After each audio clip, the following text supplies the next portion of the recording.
Welcome to the royal engineering works. ఇప్పుడు మనం double die మిషన్లో పేపర్ ప్లేట్ ఎలా తయారు చేసుకున్నామో చూద్దాము. మరి ఇప్పుడు బఫే ప్లేట్, సిట్టింగ్ ప్లేట్స్, ఈ రెండు రకాల ఈ ప్లేట్స్ మాత్రమే చేసుకోగలుగుతాము. ఇప్పుడు ముఖ్యంగా మనము మోటార్ ఆన్ చేసాము, 2HP మోటార్. 2HP మోటార్లో మనం కమర్షియల్ డొమెస్టిక్ కేటగిరీలో మార్చుకోవాలి. ఎలా ఉంటుందో ముఖ్యంగా చెప్తాను. ఇది మనం డబుల్ డై మిషన్లో బఫే డై ఒక మిషన్, ఇప్పుడు డబుల్ సిట్టింగ్ డై మిషన్. ఇప్పుడు బఫే ప్లేట్ ఎలా తయారు చేసుకుంటున్నాం. మరి ఇప్పుడు మనకు కావాల్సిన షీట్, ఈ షీట్ ఇలా ఉంటుంది. ఈ షీట్ని ఈ మిషన్లో ఇలా పెట్టేసుకుని మనము ఈ లివర్ని వెనక్కి ఇలా లాగుతేనా డై అలా పైకి లేస్తుంది. గమనించారు కదా.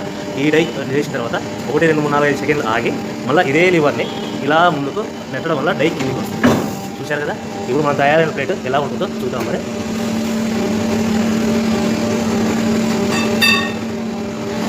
ఇలా వస్తుంది. చూశారు కదా. డబుల్ డై మిషన్లో ప్లేట్.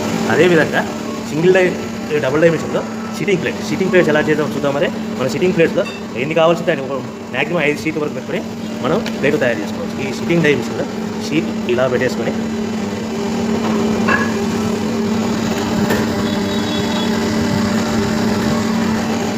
లివర్ ఇలా కిందికి లాగేస్తే డై ఎలా పైకి వెళ్తుంది. యథావిధిగా 1, 2, 3, 4, 5 అనుకుని మళ్ళీ ఇదే లివర్ని ముందుకు ఇలా నెట్టడం వల్ల అలా మనం తయారు చేసుకున్న ప్లేట్స్ చూస్తున్నాం కదా. చూడండి.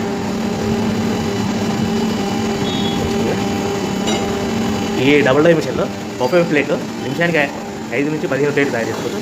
సిట్టింగ్ ప్లేట్లో నిమిషానికి 15 నుంచి 20 ప్లేట్లు తయారు చేసుకోవచ్చు. ఓకే. ఈ మిషన్లో ఇలా పెట్టేసుకుని మనం ఈ లివర్ని వెనక్కి ఇలా లాగుతేనా డై అలా పైకి వేస్తుంది. గమనించారు కదా. ఈ డై చేసిన తర్వాత 1, 2, 3, 4, 5 సెకండ్లు ఆగి మళ్ళీ ఇదే లివర్ని ఇలా ముందుకు నెట్టడం వల్ల డై కిందికి వస్తుంది. చూశారు కదా. ఇప్పుడు మన తయారైన ప్లేట్ ఎలా ఉంటుందో చూద్దాం. ఇలా వస్తుంది. చూశారు కదా. డబుల్ డై మిషన్లో సిట్టింగ్ ప్లేట్స్ ఎలా చేద్దాం చూద్దాం. మరి మన సిట్టింగ్ ప్లేట్స్లో ఎన్ని కావాల్సింటే మ్యాక్సిమం 5 షీట్ వరకు పెట్టుకొని